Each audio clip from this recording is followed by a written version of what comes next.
Okay, and thanks everyone for clicking whatever buttons Zoom asked you to click there that got it. And I am so glad to pass it over to my friend Carolina. Thank you so much, Carolina, for leading us in the sit today. Thank you. Thank you so much. And so I invite you to find whatever place is comfortable in the body and sort of come to a place of resting, if it's possible right now, wherever you happen to be sitting or laying down or standing. One of the beauties and one of my favorite things and why I chose this path of mindfulness meditation is that it's really a welcoming to be in whatever position you find the most comfortable for you right now. And so we'll begin with the sound of a meditation bowl.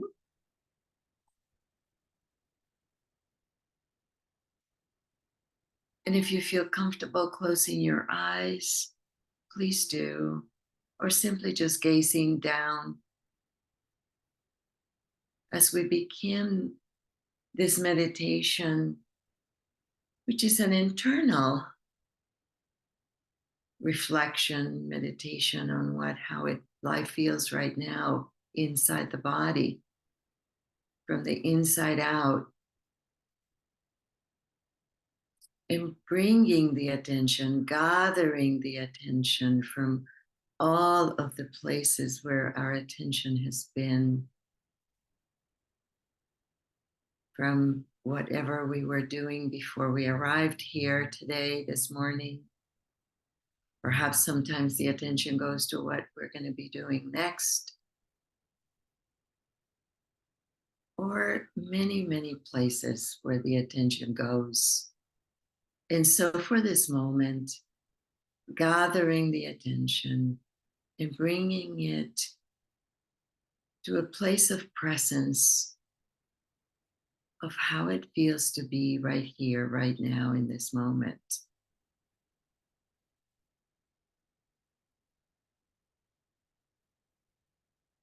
Bringing the awareness to the physical sensations of the body, noticing how it feels to have your feet touching the ground or the cushion,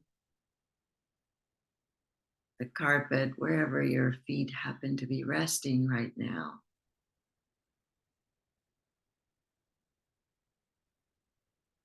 And noticing sensations of coolness or warmth or neutral. And if it's possible, bringing a sense of non-judgment to this moment, allowing this moment to be just as it is.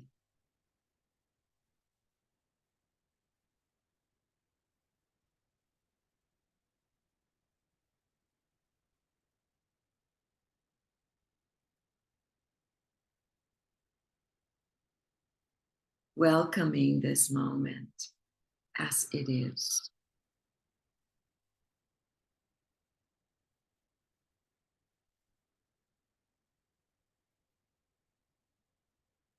And continuing noticing the sensations in the body, noticing the sit bones sitting on the chair or the cushion.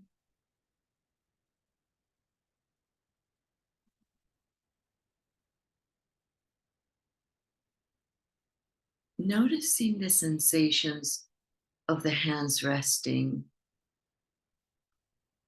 on your lap or the chair or the cushion.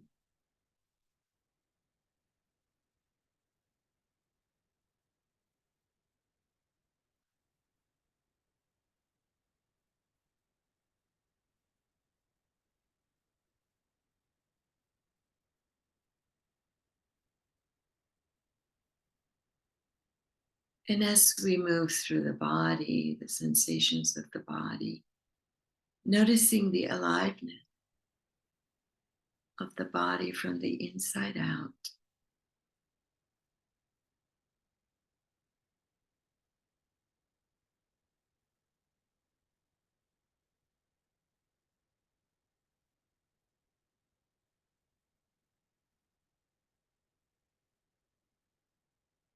And bringing the attention to the space that you've chosen to be in right now, the room that you're in,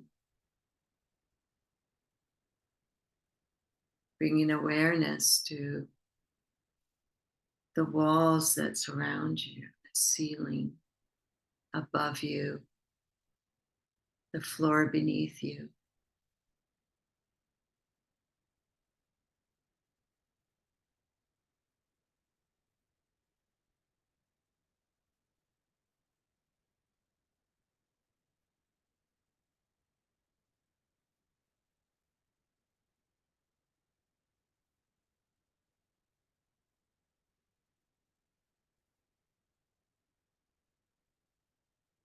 This is how it feels to be here right now in this moment.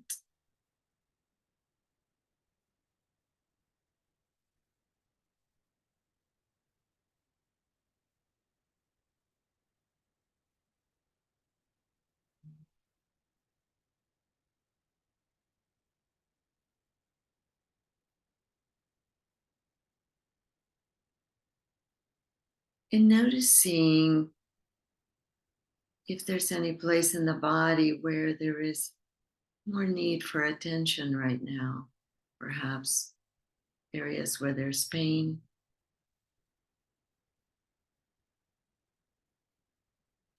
discomfort, tension.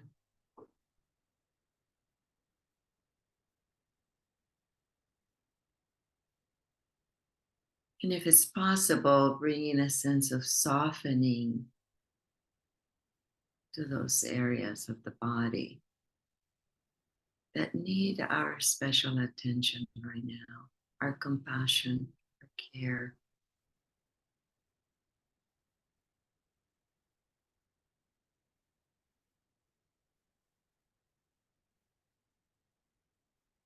Special attention to areas of physical pain or emotional pain.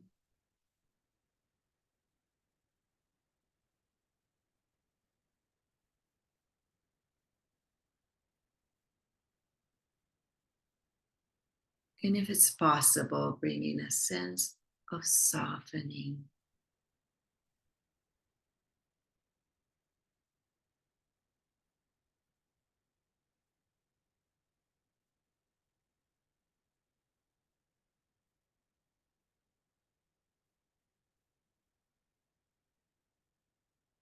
Of allowing whatever is there to be there, holding emotions with compassion.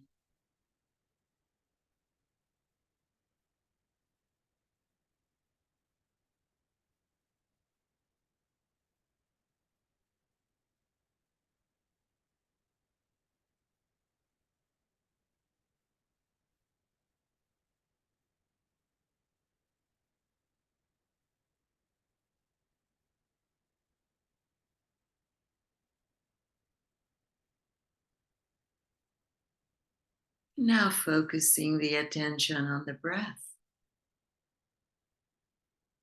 our loyal companion, the breath,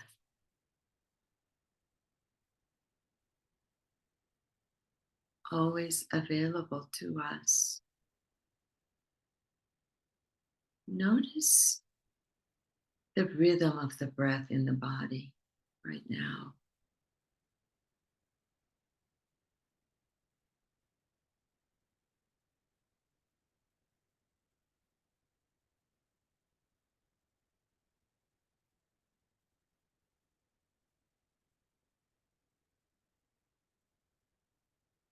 Noticing the in breath in and the out breath out.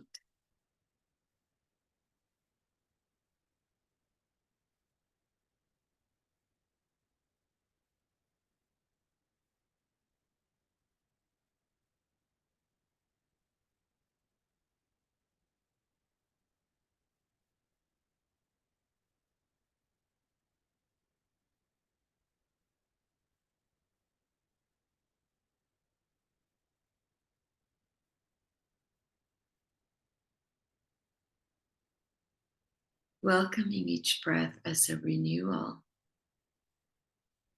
a beginning,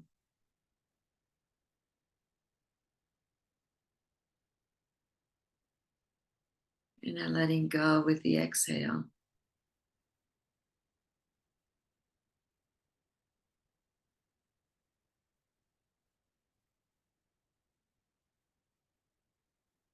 The in breath in,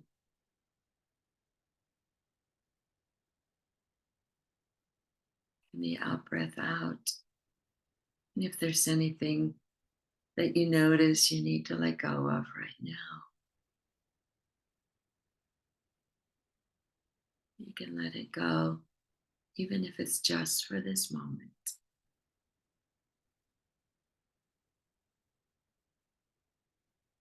With the out breath,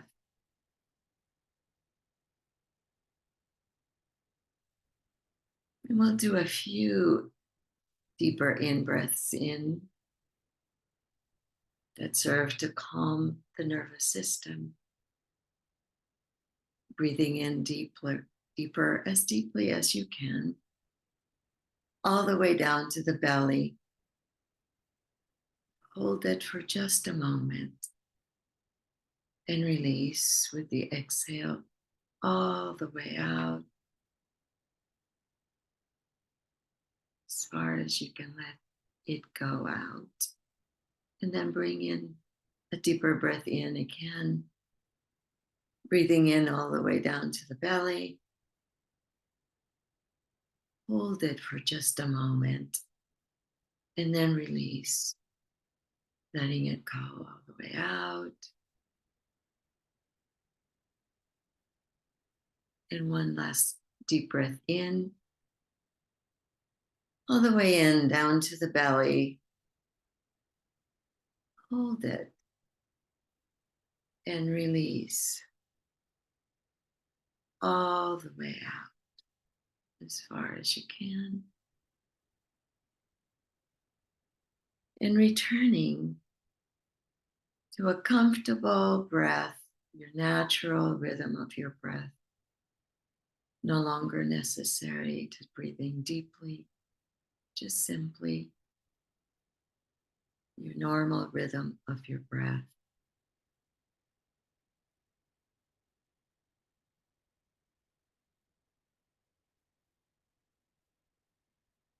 Continuing to welcome the breath as a friend, as a companion, as a source of compassion and calm.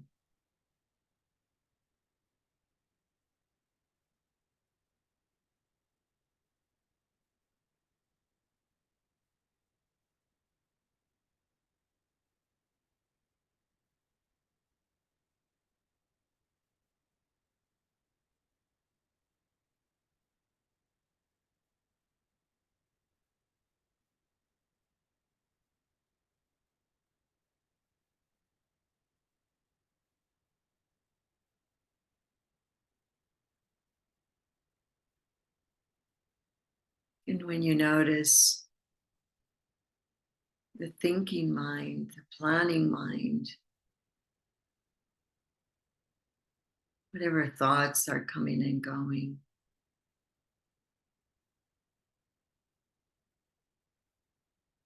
worry, planning,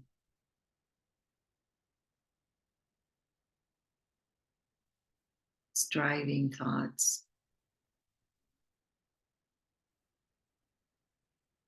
simply notice them with compassion, knowing it's part of being human, the natural activity of the mind.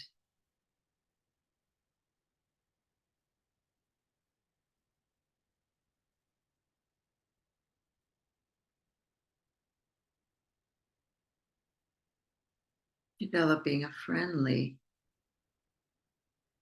relationship with whatever thoughts are happening, with understanding and compassion.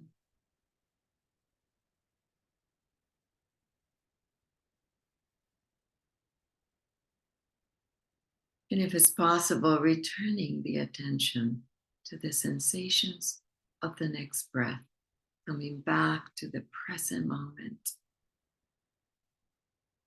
to this moment, right here, right now.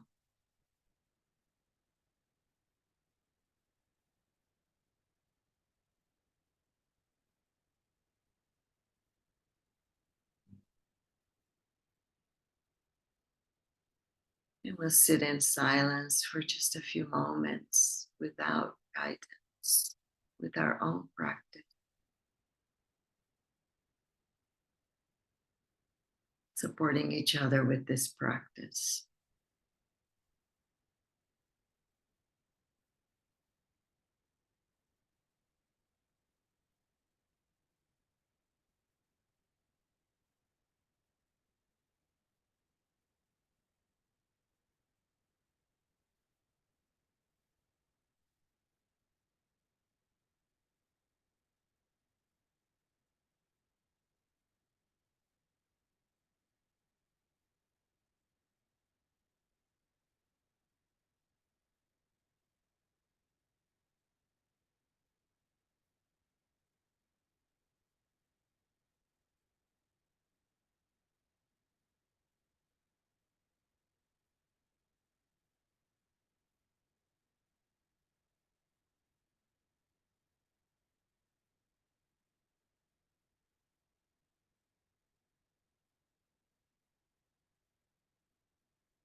And asking the question, what am I aware of right now?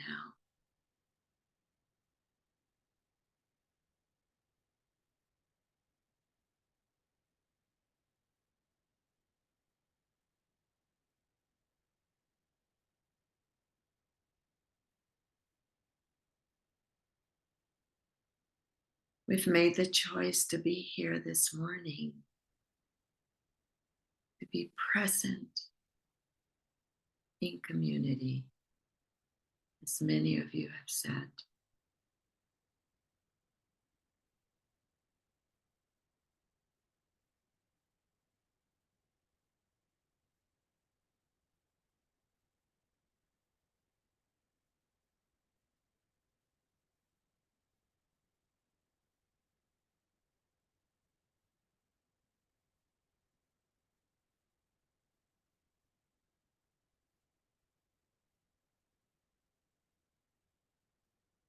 And as we come to the end of our sit, noticing areas in the body and the mind in need for loving kindness and compassion.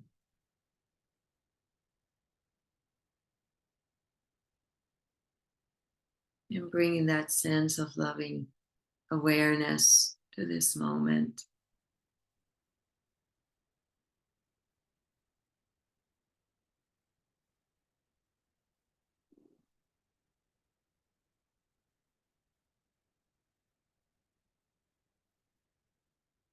And we'll finish with a soothing self-compassion touch of bringing the right hand over the heart, over the left hand side of your chest, over the heart. And feel the sensations of the hand on the heart.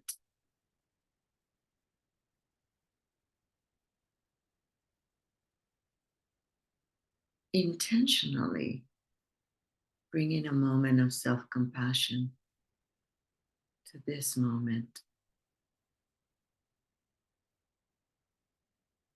with gratitude for showing up in this group, this H.O.P.E group, to support each other through difficult times and gain resiliency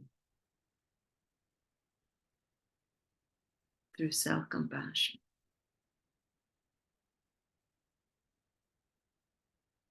Through each other's support.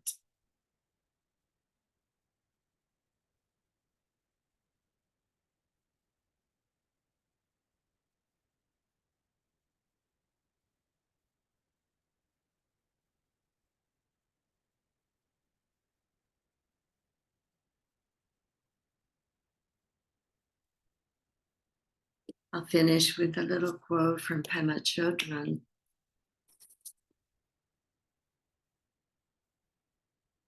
Our task in life and death is to realize we always have a choice. We can fall asleep into unawareness and stay stuck in suffering, or we can wake up to joy and resilience.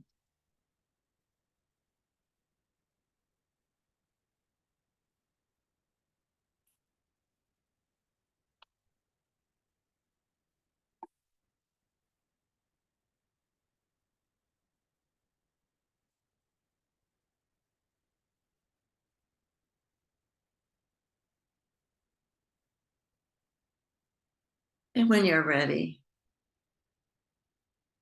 you can open your eyes and join the Zoom screen again. Welcome all of you who've joined in the last few minutes. Thank you for your practice.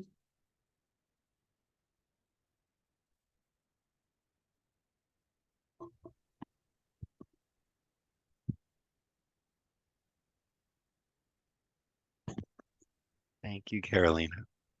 Yeah. Hi, everybody. Welcome back. We are still the InsightLA Mindfulness and Deep Suffering Practice Group. We're a practice group. We're an affinity group. We like to call this the H.O.P.E group. And H.O.P.E is an acronym that stands for Healing Ourselves Through the Present Experience. Healing ourselves through the present experience. Thank you, Carolina, so much for leading us through the present experience. You're And welcome. I'm so glad that meditating with others it's a little easier. It's a little easier. Yeah. Yeah. So thank you. Or is it like the oh gosh, what's her name? Um the lady who wrote Bird by Bird, Annie Lamott. Annie Lamott, who says sometimes my mind is like a scary part of town. That's why I don't like to go there alone. So it's so nice to have company with you, Carolina, as I spend some time inside. So thank you so much. And so glad another wonderful person, Nikki Lewis. Yay. Nikki, thank you so much for coming back. Last time Of you were here, course. got a lot of people saying, "Oh, can Nikki come back? Nikki's great." Nikki's Brian, we amazing. think Nikki's We better love her than you, more than Brian. you. Brian, can you leave and can Nikki stay? I heard it all. I heard it all. Classic. And this is such an important topic too. So I'm really glad that you're able to come and yeah, talk about that which is sort of like, ooh, right? Like, and Yeah. there's the big topics, sex is a big one, death and dying, certainly suicide, absolutely. Both those of us who are lost survivors and those of us that have struggled with suicide and made attempts. Things that, ooh, right? And hmm money is a huge one. So thank you, Nikki, for being here. Yes. Thanks for having me. Yes, you're welcome. Okay, so we've got some slides and we'll talk for about 20, 25 minutes, something like that. And then we'll turn off the recording and then we'll have community and connection, etc. So today we're going to be talking about money. Talking about, yes. Okay, let me share my screen. Let me share my screen. Mm, mm, mm, mm. Wait a minute. Sorry, 1 second. Here, go over here, go there. Mm, mm, mm, mm, mm. Okay, here it is. Okay, slideshow. Excellent. Okie dokie. So, trapped in silence, money, mindfulness, and the alleviation of suffering. But first, Cute animals. animals. Look at the little baby. Look at just sleeping. And yes, as Nikki and I were looking at this earlier, I think someone needs a manicure desperately. But that's okay. That's okay. You're still beautiful. Speaking of beautiful, oh,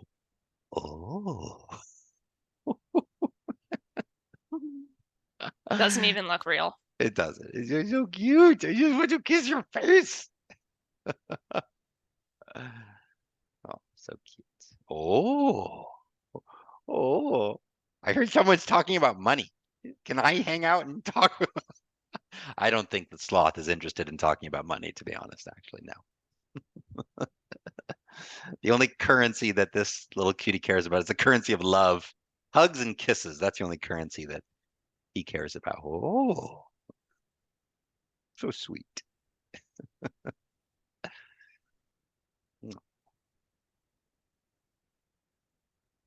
Oh,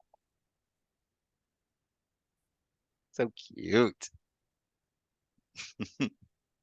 Mom, can I have a piggyback ride? No.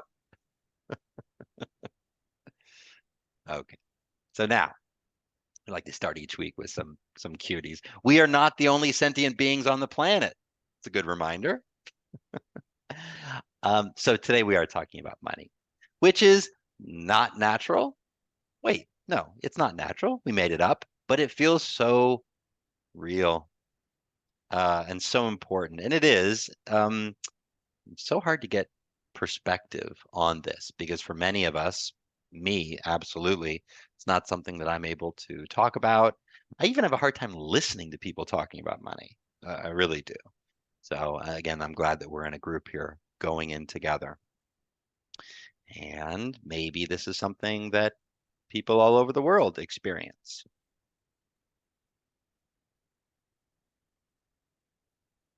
So this idea of suffering in silence is one that's come up often in our group, whether we're talking about anxiety, grief, suicidality, money. There is the suffering in life. I may have to declare bankruptcy. That is painful. And it's the silence that goes from painful to impossible.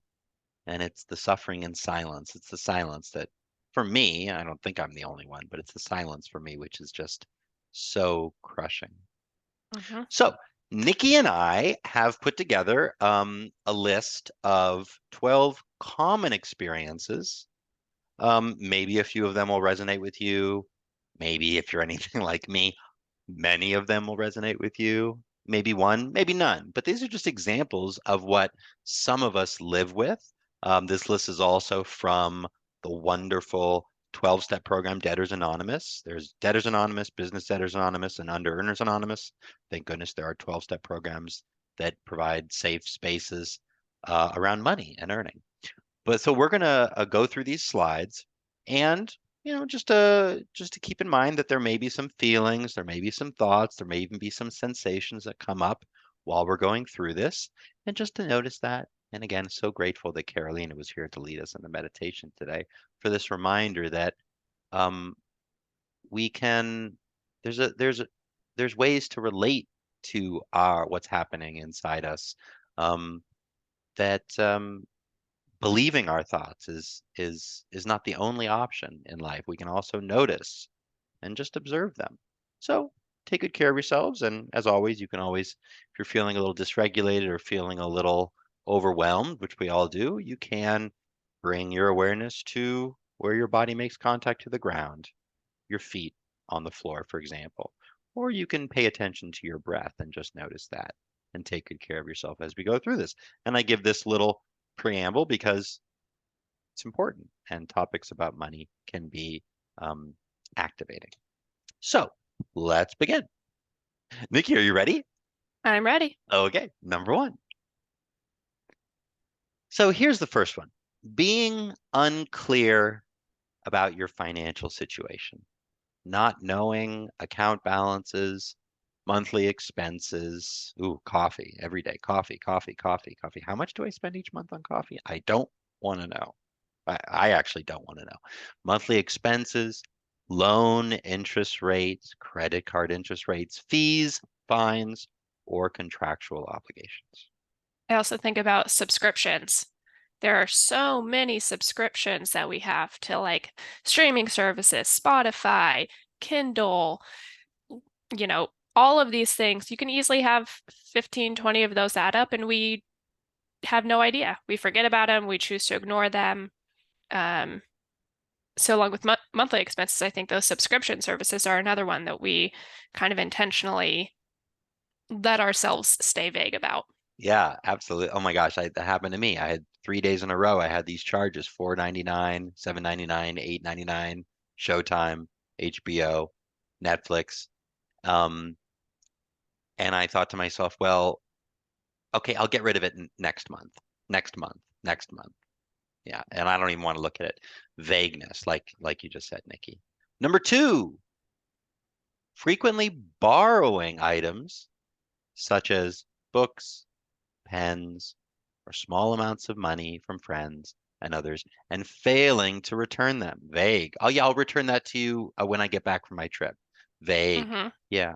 Mm-hmm. Another one that comes up for me is whenever we go out to eat with friends, especially if it's, a more than just two people, we're like, oh, it's hard to split the check. Can you just pay and then I'll Venmo you later, or I'll get you next time, and later or next time never come.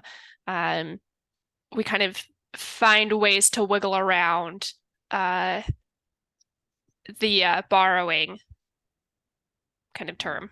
Yeah. I mean, I remember there's been times where I've specifically gone out with certain people because I knew that I could get out of paying, or sometimes certainly lying, but other times not bringing my wallet with me. And so I could then get out of it. And a lot of shame. I feel a lot of shame even saying that right now. Okay, moving on. Number three, poor saving habits. Not planning for taxes, planning for retirement, or other non-recurring but predictable items, and then feeling surprised when they come due. A live for today, don't worry about tomorrow attitude. Yeah. So this one, Mm. this one hits home for me. For me, car registration. I just got my renewal. I knew it was coming, but I still was like, ugh. Like I knew, but I still didn't plan for it. That's Yeah. still a large expense that I didn't have set aside for. Yeah, I had that this year with taxes. And I thought to myself, who decided that taxes were due in a who did it's no, it's the same Since when? yeah, since when? What taxes? This year? I thought I paid last year. Why do I have to pay again? Yeah.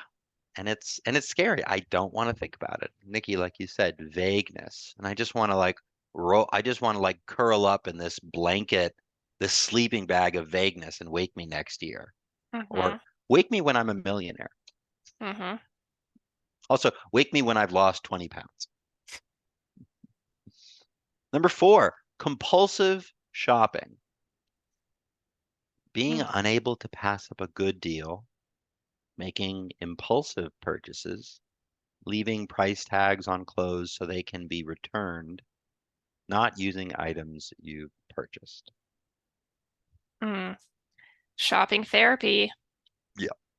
I also and I don't know if this is specifically like a millennial reference, but like Target, just in general, the store Target of, people joke that they don't go into Target to know what to buy, like they let Target tell them. Or the jokes of, oh, I went into Target to buy paper towels and I walked out spending $170. Like, what just happened? And then also the feelings of, oh, all of these other people on social media can do that. Like, why don't I have the funds to just kind of have these impulsive shopping? Why do I have to have this set budget? They can just walk into a store and spend $150 on whatever they want. Why can't I? What are they Yeah. doing that I'm not doing? Yeah. And then I guess I'm not doing my life right. I guess I'm on the outside looking in. And uh and you know what'll help me? Actually going to Costco, I think will cheer me up actually. Mm-hmm. And so yeah, yeah. And then just not being able to sit with the feelings, the shame, the Mm-hmm. anger, you know, anger. Yeah, some of that resentment Yeah. or bitterness. You know, if I didn't have student debt, maybe I could then, I mean, again, it's just that all of these feelings and they're all happening inside and very few of Mm-hmm. us. And again, I've been around these conversations. I know Nikki, you have too. And some people can talk about this, but for so many of us, so many of us, maybe the majority of us, maybe, because at least in well, capitalism says you got to go it alone. And in Western Mm-hmm. society, which is you said, Nikki, it's, you know, compare and contrast, right? Yep. Competition. And so I'm always comparing my insides to your outsides. And Yep. I always come up short. Why do I keep coming up short when I compare my insides to your outsides? Mm-hmm. And more isolation, more shame. Oh, I know what would help. Going to Best Buy. That would Mm-hmm. help. I'll be Mm-hmm. right back. Yeah. Mm-hmm. And I think there's complicated feelings around it too. You know, sometimes a financial change situation changes because your spouse passes away or something big happens. And then you have these complicated emotions of feeling intense grief and suffering, mourning a loss of your loved one, but also then maybe bitterness or anger at the financial situation that you're left in, and then guilt for feeling that feeling towards towards your loved one. You know, these are not isolated single feelings. They're complicated. It's so complicated. And yeah, I mean, as it's really a shame. I know there's a few therapists here in the room, and maybe there'll be some therapists listening to it later on, part of our InsightLA community. But it's a real shame that so few of us in graduate school and along the way, we don't have enough training, practice, experience, professional experience. I mean, with grief, because as a grief therapist, for the past few years, I've seen this happen over and over again. People come in and say, I had no idea what he was doing on his credit cards. And now my husband is gone and I am left with this credit card debt. And I am so furious with my husband. And I'm heartbroken. And I feel like I'm a terrible wife for feeling this way about my husband. And I'm guilty and I'm ashamed. And it's just, and people say, I feel like I'm drowning and I'm on fire at the same time. Hmm. And I can't talk to anybody about it. That's why I'm coming to see you. So again, this is real stuff we're talking about here. And Yeah. so, yeah. Okay. So number 5, almost halfway through. Ooh, I feel like oh, I need a break. I need a break. Oh my gosh. Hmm. Okay. Okay. This is hard stuff, actually.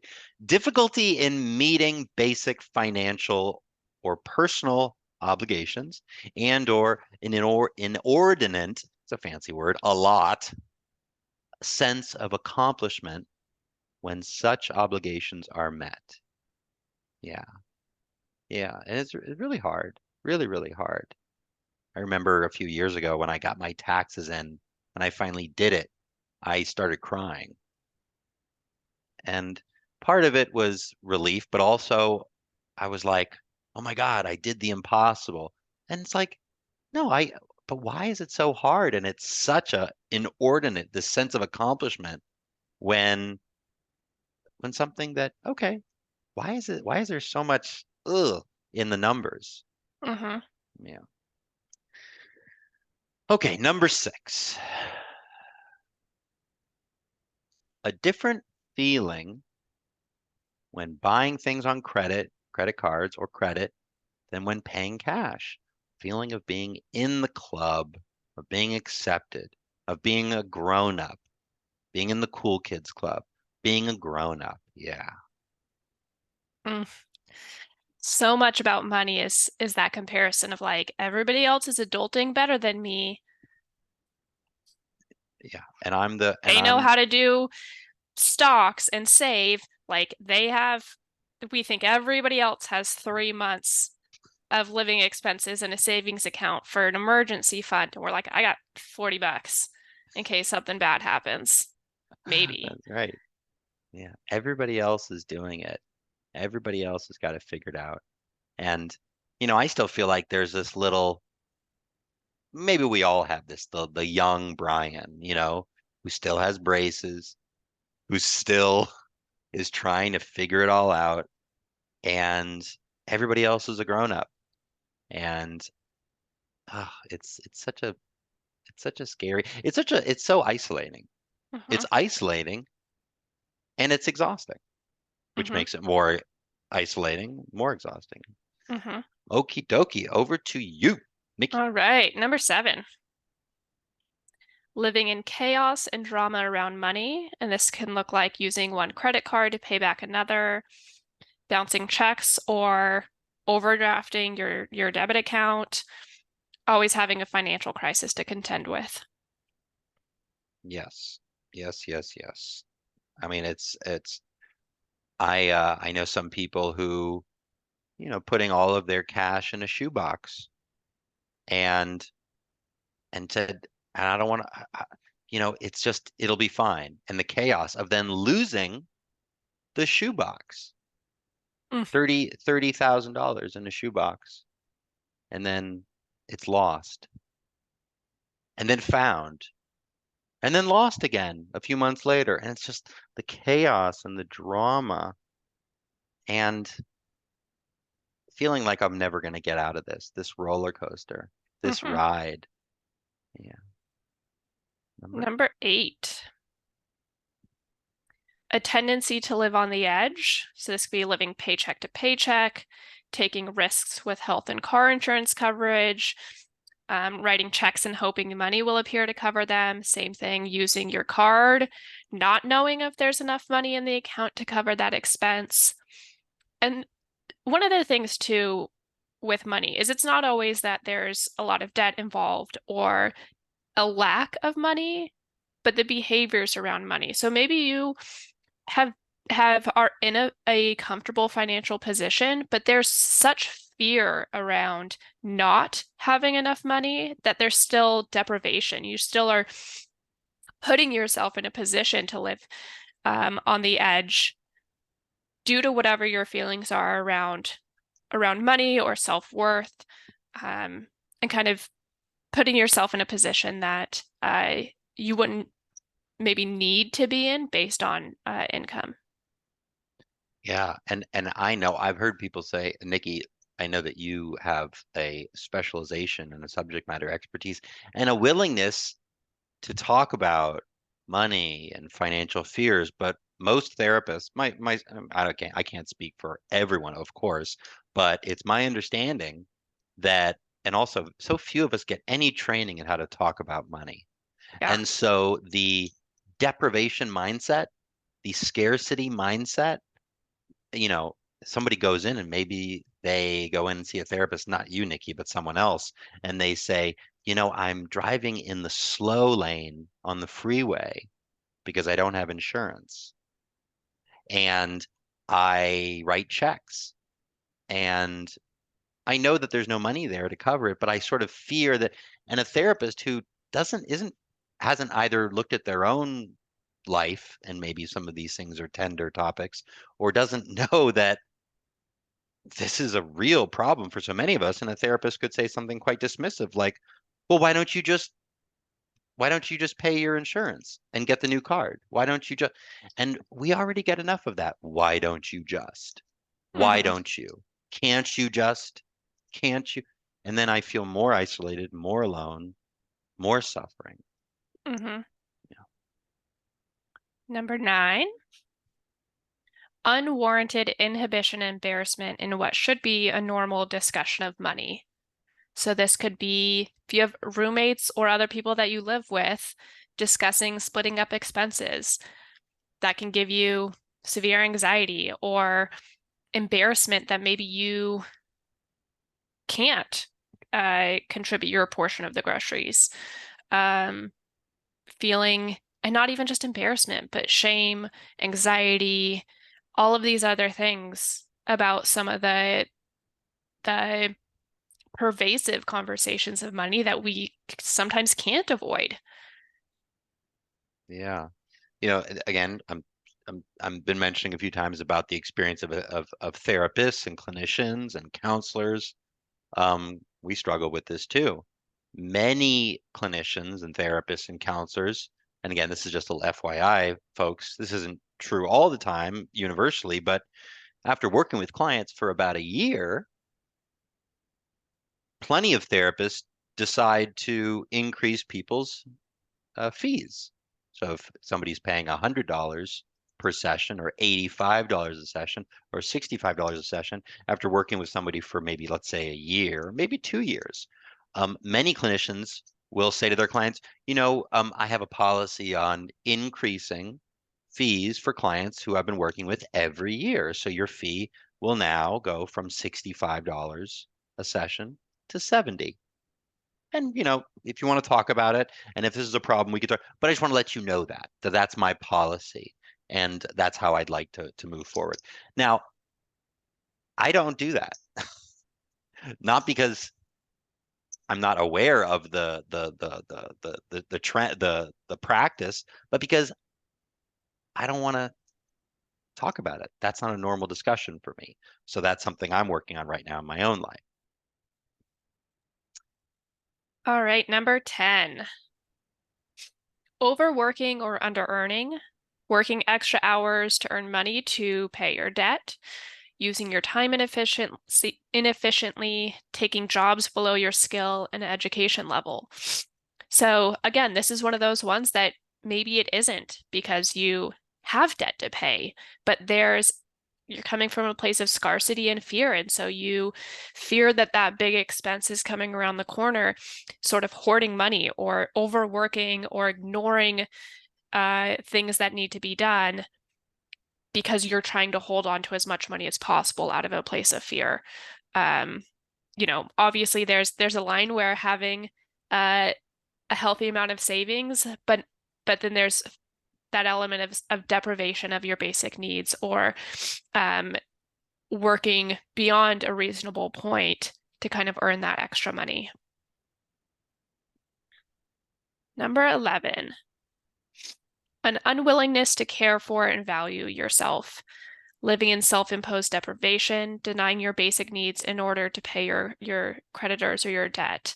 So similar to what I was just talking about, a lot of this has to do with coming from a place of fear or worth. Yeah, or pay back my family and my sense of worth.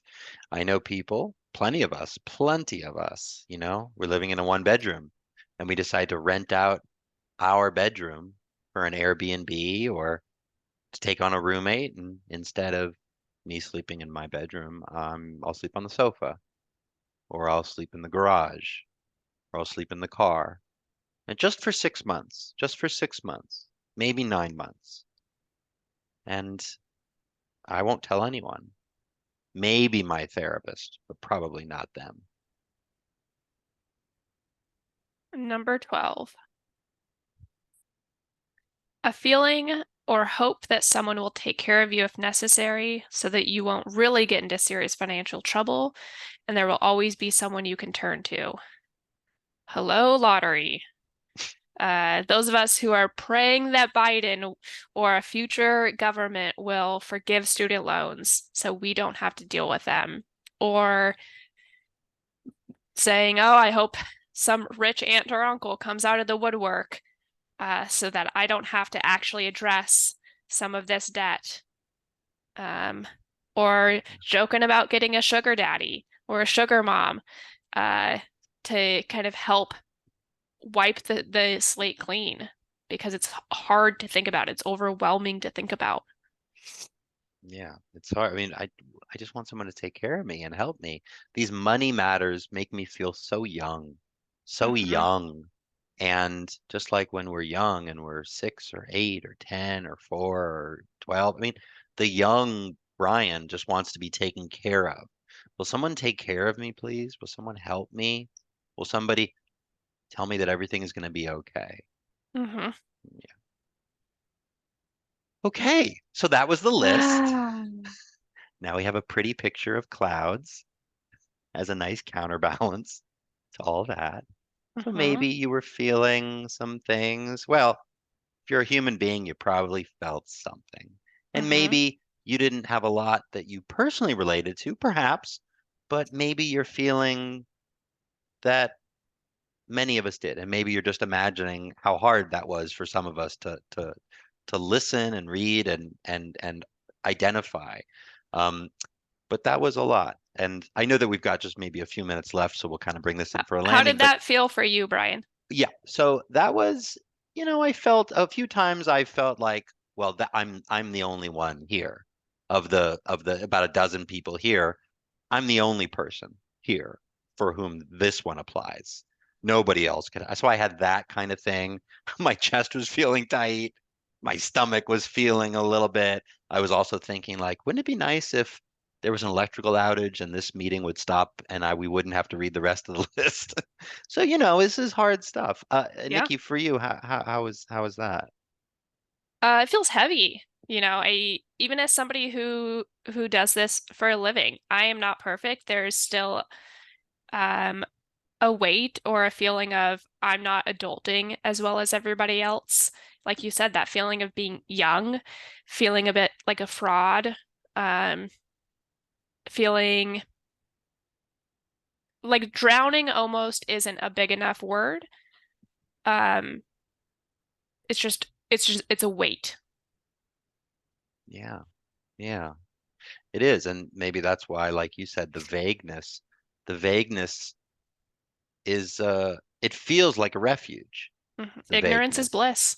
Yeah, it is. Yeah, and then of course something happens and I go to the market and I try to get groceries and I can't. And so the vagueness, so for so many of us, we live in vagueness and terror, vagueness and terror, vagueness and terror. And what Nikki and I have been doing today, and again, I'm glad that it's possible in safe spaces like this, and with people like Nikki too, in the therapy clinical world, in the 12-step world, where it's okay to say these things out loud. I haven't paid my taxes in 5 years, 5 years. And to be able to share this with people who don't judge and don't criticize and don't say, um, what a child you are, what a terrible person you are. And for so many of us, our self-worth and our worth Mm. are connected. Hmm. And another picture of clouds for some reason, and for some reason that no one will ever completely understand, a third picture of clouds. Um, and maybe, I mean, it is interesting, like our currency, our money, our commerce, our economy.